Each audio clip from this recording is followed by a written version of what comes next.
Hi, I'm Keith Krikorian. You're listening to Inside Position. Hope you guys like the show. Hey Keith, thanks for coming on the show. No problem, man. Thanks for having me. I want to start off just kind of talking about how you got into training, and I'm wondering, did you actually start off training at the 10 Planet Gym, or did you end up moving there after? I started out just at like a full on, it was like a boxing. It was at the gym was actually called a boxing club. It was mainly boxing, but they had like, kickboxing, they had jujitsu, they had Muay Thai, all the stuff, right? But I just did boxing just because I liked it. I thought it was like, this is the only thing I wanted to focus on when I was really young. And then eventually they got me to start jujitsu. It was, I want to say, just like an unaffiliated Gracie school something maybe. Like it was Gracie something. I don't even know. So I was in the gi for like 6 months maybe. And then the gym got sold or bought out by a gym that later became 10th Planet, but they brought in Boogie, like a 10th Planet coach. So I was only non-10th Planet for like 6 months, maybe 8 months, and then it was from there on, it was all 10th Planet. Like 10 Planet is known for having a very kind of different environment to a lot of other jiu-jitsu gyms, and I was wondering, like, as a beginner or someone who's new to the sport, how would you find that? Yeah, no, it was, I do remember there being like some, minor differences, right? Just like in the class structure, obviously the techniques and stuff too, it being gi. We had like the head coach was like a Brazilian guy. He was really, really cool. He would tell stories about like, how he came up and how different it was, and he was mostly no gi. We kind of do a little gi, I remember, but it was less, rigid. The class structure was less rigid. It was more like, it was like more, it was really fun for me to be there, as like a kid, because I liked like the less like strict, class structure. And then the 10th Planet one, once we had like our Boogie, the 10th Planet coach, come in, he made it strictly 10th Planet. And I really liked that. That was my favorite, just because it was like, oh, these techniques are like really cool. They apply, they're like kind of like, a lot of them are like wrestling based, like leg ride stuff, even like the like dogfight stuff, the half guard stuff, like it's all wrestling applicable. And I was like around high school age, so I was wrestling at the time, and I thought it was just so cool. And Boogie was just like one of the coolest dudes I'd ever met. So I was just like, man, this is awesome. That's funny that you say it was almost like similar to the wrestling, because when I think of 10 Planet, I think of skinny, flexible guys doing like Yeah, yeah. pulling guard, rubber guard. But now that I think of it as well, like even Eddie was saying, the Twister kind of came from his wrestling base and everything. So how did you find like translating the wrestling experience into the grappling experience then? It was good, man. And you're right. Like a lot, there are obviously a lot of 10th Planet techniques, that don't work in wrestling. But like Eddie was actually, yeah, like you mentioned, he developed a lot of his techniques from, when he wrestled in I think like high school maybe, or maybe he was a middle school wrestler, I forget. But before I started wrestling, I had kind of just like a random, there was just a gnarly randomness to my game. I didn't really know anything. I would just learn, I would piece together like the few things that I had learned at each class, and I would try to make it work somehow. But then once I started wrestling, it just like all connected, and it gave me like, oh, okay, sweet. So like I can, start on the feet and then get to a front headlock, and then everything just connects from there. It was really easy, or I could shoot a double and I could get a guy on his back and I could start from there, or even if he takes me down, at least I'm connected now. And now I can start working the rubber guard stuff, so like it connected really, really well. And I enjoyed it. Obviously, like I said, I couldn't apply all of it to like wrestling, but I could apply all my wrestling to jiu-jitsu really, with the exception of like, turning to your stomach. But but yeah, I mean, dude, it was just great. And I remember Boogie would push me a lot in high school, like to like make sure I stayed focused and stuff, and like get to like he taught like some really cool 6 a.m. classes. So I would be really motivated to get to the 6 a.m.s before school. And then after school, I'd go to wrestling, or, off season we'd lift. And then I would go to the night classes at his gym. And like, he kept me super motivated and stuff. And I never really like, I was always just competing in wrestling year round, pretty much off season and in season, and less jujitsu. But then he was like, he was really, he would really push me to do the jujitsu tournaments. And I don't think I ever won jiu-jitsu tournament. I might have not even won like more than like one match per tournament till like purple belt. My win to loss ratio was just outrageous. it was like the probably like 1 to 5. Like I was losing so much. But he would always push me. He'd push me to do like the adult divisions, and he'd push me to, do the teens and adults and stuff. And I always appreciated that, even though I kind of sucked. Like he saw something in me at least. He knew I could be at least, I could get over the hump, and he stuck with me till I did. Which I thought I always appreciated. I was wondering with the 10 planet schools, like, do they push everyone to use the same game, the different 10 planet moves, or like at what point do you have more control over the direction you go in? Because a lot of the modern competitors, they have more of like a wrestling heavy or like leg lock heavy game that might be a bit different to the classic like rubber guard, half guard stuff. I do remember like initially it was a lot of just 10 planet techniques. I wasn't being pressured or anything, but I was like, It's just what was taught, I suppose. yeah, you wanted to hit the stuff you were learning in class. So it was like all that. And then it was right around when the DDS came around and you saw like Gary, Gordon, Eddie Cummings, like all doing leg locks, that we started to use leg locks a lot. And that just added like, a whole different element. Like I had never really even thought about, it was all like closed guard. It was all, initially for me, it was all closed guard and half guard. I didn't do a whole lot of like butterfly elevation to like Ashi. Certainly didn't do any like single X or X guard or anything, and I didn't know what honey hole was or 50-50 or all these things. I barely knew like what a heel hook. Well, I didn't know the difference between an inside and an outside heel hook until midway through purple belt. And I had to like ask all my buddies and Boogie and all them. And that was kind of like when, okay, mind games are like, it can't just be wrestling and 10th planet jiu-jitsu, it has to be like everything else that everyone's doing, and I knew the best guys were like at the time were Eddie Cummings and Gary and Gordon. So I was watching them and just kind of like emulating their leg lock stuff. And, there was a few other like guys that I liked watching at the time that were pretty big. I remember like who was big at the time? I think Cron Gracie was just like retired, but like he was like a little bit before then. So I was like, oh, I kind of like that guy. He had his own style going on. I remember he wasn't like wasn't quite like a top player, wasn't quite a bottom player. Like he was really well rounded. Yeah, he's a close guard guy, I guess. But yeah, I remember thinking that was cool. So it was once I had kind of like seen all the 10th planet stuff that I had needed and everyone wanted me to know, that's kind of when we started to branch out. And how was it training with Eddie? How does he come up with the crazy names for the techniques and all these different things? He's definitely a unique character in the sport, but I think one of the best things he has is just the creativity that he gives everyone. He has an open mind with a lot of different techniques. I was wondering what you learned from training with him throughout the years. To be honest, I maybe only trained with him less than 20 times because he was in LA. So it was like, not far, but it was like a high school kid. That's like the other side different of the country. World. Yeah, exactly. So I would go every now and then with Boogie and did little tournaments up there. And they were big tournaments at the time. I remember like they were the EBI qualifiers. So I would go up and watch my friends do those. And how he comes up with all the names is probably you have to ask him. I have no clue. And his I don't want to say his teaching style, but like his learning style, it's like very open. Like you said, it's very creative. Like he's willing to like look at a move that might have like a 1% success rate because, one time out of 99 or 100, I mean, it's going to work, and that's enough for him, So like if it even has that little slim chance of working, then it's worth knowing, which I think is cool. And I don't think a lot of instructors would see it that way. I don't think they would be so open-minded. They'd be like, well, hey man, that's not going to work. It's like, well, it's not going to work a lot, but it might work. And because it might work, we should probably know it, And I always appreciated that about 10th planet because I mean, dude, like the moment that you don't see something coming or you think that this guy's only going to do that is the moment that he catches you with something you weren't expecting, So it's like, it's good to expect the unexpected in a lot of ways. And like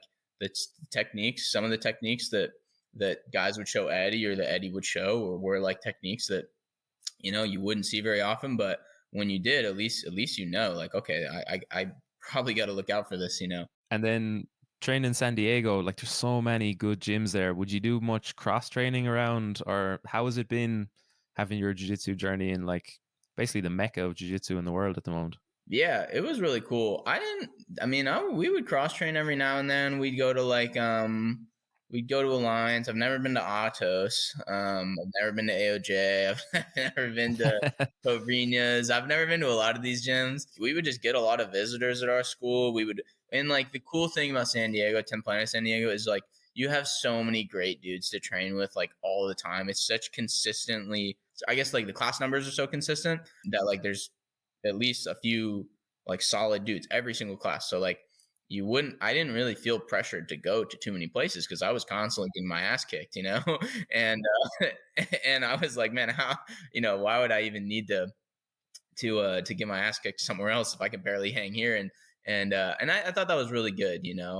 Obviously, I get great training with PJ and Geo.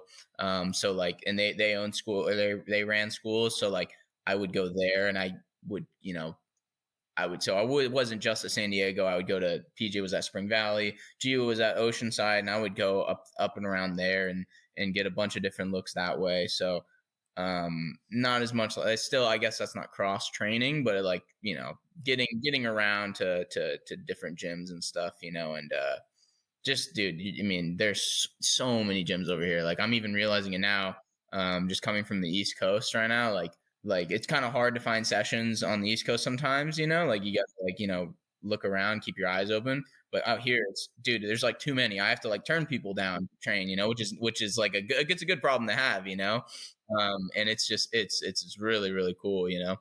Like regards competing, you were saying there a minute ago, like you not struggled, but had a lot of wins and losses up to purple belt. Was there something that changed then? Because the last few years, you definitely had much better results, high up in the rankings for whatever they're worth.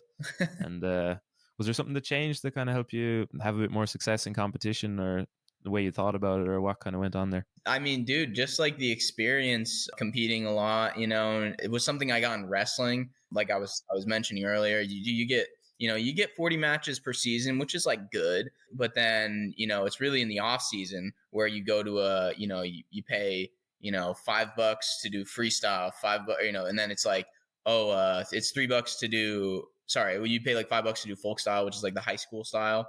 And then you'd be like, oh, dude, and you can pay like $3 for freestyle and $2 for Greco and get like 10 more matches. So it's like, all right, cool. So you would get like 15, 20 matches in a day and all different styles. You'd, finish one match and they'd be calling you on another match and you'd have to do Greco. And then, you'd have to go to the other mat and do freestyle. And like, I just thought it was really good to get like the reps, and I would lose all those matches. Like I would lose, like I would win like maybe one folk style match or one freestyle match just off like, like just like flipping a guy over and not even knowing what I'm doing. But the experience was really good and I just love doing that. And so I started to apply that to jiu-jitsu and I just was like, all right, well, it's a little bit harder. It's a little bit more expensive because like, a knob was like $80. We had all these tournaments. You probably wouldn't know any of these, but like we had like Subcon and Grappling X and all these like little tournaments. They were all just, smaller tournaments and they were a little bit more expensive, but you could still get matches. So I applied like the same logic that I use in wrestling to get better. I applied to jiu-jitsu. And it's funny because like in wrestling, I didn't really get good until my senior year. And then I really felt like I was like, oh, I was as good as I'd ever get. Like I was just starting to like go on a tear. I was just like winning a lot. I was kind of on like a good win streak in high school. And I was like really, really, finally got at the very end of my season. But then it was like over. Season's over. If you're not gonna wrestle in college, which I wasn't planning on, it's that was all for naught, right? So I was like, okay, well, at least I could do the same thing in jiu-jitsu, and it's not really gonna end. Like I'm always gonna be able to like keep that going. So blue, or not as much blue, but like purple, brown, I just competed all the time, and it was like if I lose, I lose. If I win, great. But it's just about getting all the matches. So I would, a tournament in the Midwest, at 145, and then the next week I'd do an open weight in Alabama, or like something like, or Oklahoma, and then the next week, there was a local tournament in San Diego, like a Grappling X, and you get a few matches there, and like I said, get as much experience as possible and start to figure out like, okay, what's working, what's not working. These leg locks seem to work like really, really well against the big dudes, but not as much, against the small guys, because it's harder to like get the, so like maybe wrestle those guys more, and the big guys, like if wrestling's not working, they're just killing me, they're smushing me. So It was like stuff like that. It was troubleshooting really. I wish we had wrestling in Ireland, actually. I always feel like if we had wrestling in Ireland, it would have helped me a lot. Like, I feel like I'm at a disadvantage to a lot of the Americans starting off, but at least now, over the last few years, starting to get like a little bit better overall. It's crazy you saying that because you've had so much success at like ADCC, which is like a wrestling tournament. Man, I'm happy Ireland didn't have wrestling. Otherwise, you might be destroying all of Nah. us. But you guys don't have any wrestling at all. I kind of assumed you did. Nothing. I Wow. think there's some really old style like collar and elbow wrestling, but like Yeah. boxing is like big here. So that's the kind of classic sport. Like wrestling is almost seen as dirty. What helps someone who comes from a bit of a wrestling experience translate it into jiu-jitsu? Because I see some guys who are impressive wrestlers go into like more grappling, submission grappling sports. Some of them can't really translate it much, and others have like really good success. Yeah. So what do you found like helps to mix the two together? And Yeah. So I kind of have a theory about this. Like, the better the wrestler, the harder it is for them to transition to jiu-jitsu because like they're in their mind, they're such a good wrestler. Like if a guy's not wrestling them, then or doing something kind of wrestling related, like if they're not like just like shoving their shoulders on their knees and like working from there, or like or like trying to like snap their head from some position, like it doesn't really make sense to them. I was like a fairly like wrestler, like it was like I was all right, but I wasn't married to it. I didn't need to wrestle everyone because I was still like, even, some jiu-jitsu guys would out wrestle me. So like I was more willing to throw myself into the fire, like the jiu-jitsu fire, so to speak, like playing bottom against guys. And I was fine. I didn't have to be on top. I didn't have to get to a front headlock. I didn't have to double leg you. I at least had that in my back pocket, but I could throw myself into like the harder part of it, which was obviously the bottom game, the leg locks, and stuff like that. And, you kind of see it with like, certain mixed success level wrestlers. Like obviously Nicky Rod's a way better wrestler than me. He's like amazing and stuff, but like he didn't wrestle at a crazy high level or anything. He was there's a lot more to Nicky Rod that makes him great, but like a big thing I think was like he wasn't totally married to it. He could he could learn. He was willing to learn a lot of other parts of jiu-jitsu, which like I think some of the wrestling guys that like think they can just hop over to jiu-jitsu now, or at least the high level ones, think they could hop over to jiu-jitsu and have the similar level of success. It's like we saw Bo Nickel and Gordon, like Bo didn't really try any jiu-jitsu with him. He was just trying to wrestle him. And it's like, well, I get maybe it's a dangerous strategy trying to do jiu-jitsu with Gordon Ryan, but like you'd hope that a guy like that would at least want to feel like what a really good jiu-jitsu guy feels like, and throw himself in there. And stuff. That was kind of a terrible example because that's a competitive match. Obviously, his best shot is like wrestling him, but still, I guess my point being, the like really really really high level wrestlers have a tough time because they're not as like willing to step away from wrestling. do you see that in jiu-jitsu as well with certain guys who have good attributes? Like you might see it a lot with the leg lock guy, and they're too attached to the leg locks, like chasing that extra 1 or 2%. And for the same amount of time to get 1 or 2% better in your best area, you could like improve 60% in your guard passing or something like that. That's huge, dude. That's a really good point, and I see that with a lot of leg lockers. I see it I used to see it at least with a lot of like IBJJF guys, being a little more unwilling to enter the leg realm. Now you see it a little bit more. Now they're getting a lot better. Like, what's your process for finding areas that need improvement? I mean, I basically just try to see like what I suck at, or what I'm losing, at, or what I'm getting caught with in the gym. I'll find the guys who are like best at that thing, and then I just work with them on that. Obviously, like still making sure that I'm remembering to like work like the back stuff and like the leg locks and the stuff that I was like already fairly decent at. More from Keith in a moment. I just wanted to quickly mention a new Patreon site that I just started recently, where I'm sharing all my best jiu-jitsu techniques, tactics, and ideas with new videos out each week. It's something I've really put a lot of thought and effort into as well in terms of quality and the structure of it, where I'll be releasing weekly in-depth videos, and each month will be based around a different area of the game that I've been working on every day for the last few years. So if it's something that interests you, I'll leave a link in the description. You can check it out, and I'm sure I'll be able to help everyone improve their skills on the mats.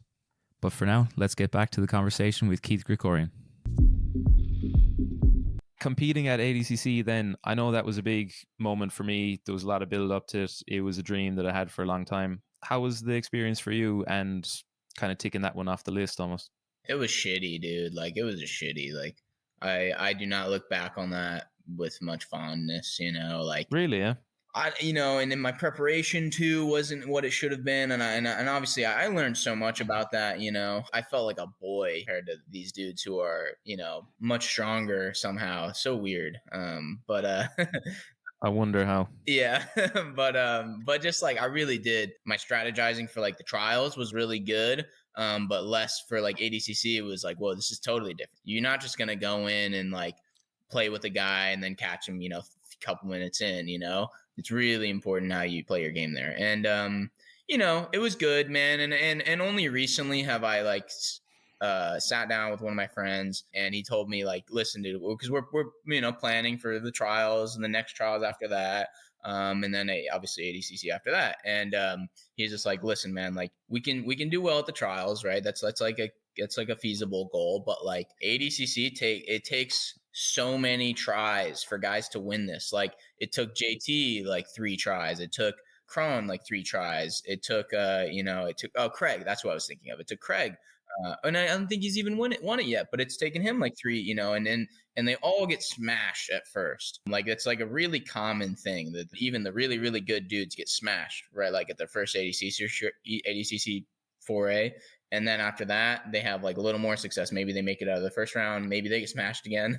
But then like the third and fourth time is really when you see like them kind of like figure it out and get consistent results, or like like good results and stuff. And so I can't just look at it in the short term. Like I can't be like, oh, I got my ass kicked and like feel sorry for myself. It's like, okay, like yeah, you got your ass kicked. That doesn't mean that like you'll never doesn't mean that you suck. It doesn't mean that you'll never be good again, or like that you can't have success later, and that's what I thought. I was like, all right, well, if I can't win it now, it's like I'm never gonna win it. But that's, looking back, that's just a silly thing, and I'm in it for the long haul, man. Like I'm on a long game. I might not have success this time or next time or the time after, but like long term, like down the line, like I know I can get there, and I know it's feasible. And yeah, it's embarrassing losing, and it sucks, and it's like obviously we're competitive, we want to win, and we want to like, but it's also like it's really useful to lose, I guess. Like if you look at it the right way, if you respond the right way, like What you mentioned about being in it for the long haul, that's a really good idea to take away from it. The time I did ADCC, I wanted everything to be perfect, and I thought that it's because I was taking it seriously.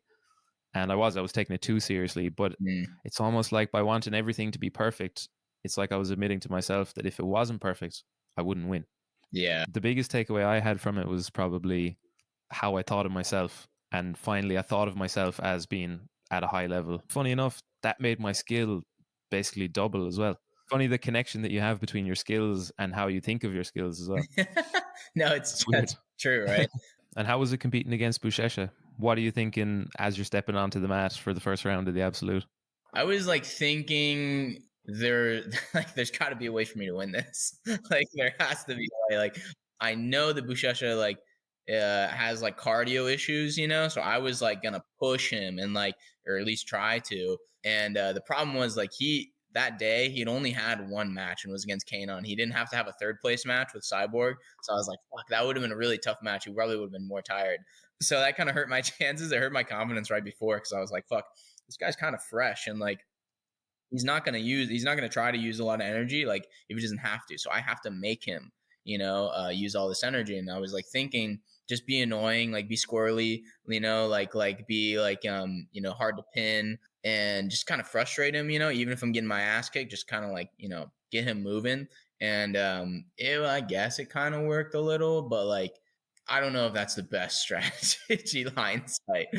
You mentioned the different losses that you've had, and I'm wondering about how you balance having the big wins and the big losses, because you've had a lot of big wins as well. How do you find the balance between maybe not getting too excited and maybe not getting too down on yourself? I don't know if you're hard on yourself when you lose, or how's that experience managing the two?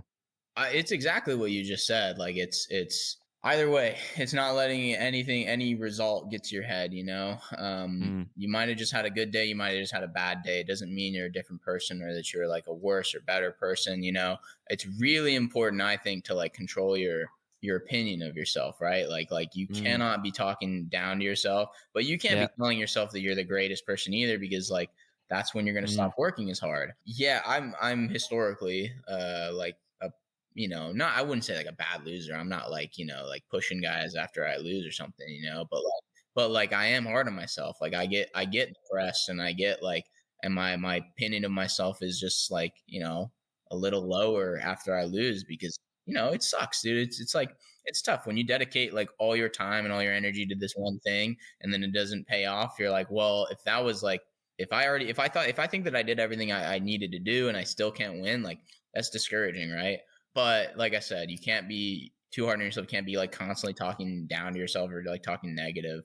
But you cannot tell yourself like that you're the greatest person in the world. Like confidence is good, but like overconfidence is obviously like detrimental, so it's finding that balance. It's just like, it's like kind of maintaining neutral, and like it's a really hard thing to do, especially like, and I mean, I don't know if everyone deals with this, but just like, actually, I'm sure everyone deals with this. I know it. It's like when you're winning, it's like, people are like constantly congratulating you, telling you like, oh, you did amazing. Oh, you're, so good, whatever. And when you're losing, it's kind of like, maybe like the public perception of you is that you suck, or like that, whatever, like that's, it happens, and you can't look at either way. Like you just can't look at it like, just because someone says it, it's true. It's you have to be secure with like who you are, and know that like, man, like people might be saying I'm great, but like I got a lot of like, there's a lot of things that I need to work on, and there's just a lot of self-improvement you need to make, and if people are, I don't know, people don't really like, I'm sure they're not shitting on us constantly, right? But like in your head, it's like you think just like the world's out to get you or whatever, and it's like, no, you're human. You make mistakes, you lose, you try your hardest and you still fail, and that's just, you have to be able to accept that. You deal with that a little bit. We kind of mentioned earlier. Some of the things that would help me would be just taking care of never putting yourself down, because that can get into a bad habit. The biggest time I noticed it was probably the day I got my blue belt. My skills increased about 20%. Like I was submitting people in the change of one day. I was submitting people that I had never submitted before. I was not accepting passes against people that were passing me easy before. That's so funny. And it's purely because I thought of myself different. Well, that shows how important the different self-image is. Like, so I just try and take care and try and notice when I'm putting myself down a bit too much. It's easy when you say it like that. In reality, it's a lot of me slapping myself in the face and then showing up again the next day trying to come up with an answer. Absolutely. Dude, it's so funny you say that, because I remember like when I got my first stripe on my white belt, I was not accepting anything against anyone anymore. Like before then it was like, oh yeah, I'm kind of like okay with getting my ass kicked. It's like, I don't know anything, but then as soon as I got that one stripe, I remember being like, no man, I got to be good now. Like I'm almost a black belt, like. Thanks a million for coming on the show, Keith. Really enjoyed chatting to you today now, and best of luck with everything coming up. Thank you, man. Likewise, and I appreciate you having me on. Big thanks to Keith for coming on the show. It was great to hear about his early days in the sport and how he managed to translate his wrestling experience over into his jiu-jitsu game as well. It was also great to hear about his competitive experiences and the different takeaways and lessons that he's learned from that. Also, a quick mention, don't forget to check out the link in the description to my Patreon if you're looking to learn some of my best jiu-jitsu positions and techniques. And also, if you enjoy the podcast, share it with your friends, and don't forget to subscribe for more if you haven't already. Thanks for listening, and until next time, slán agus beannacht.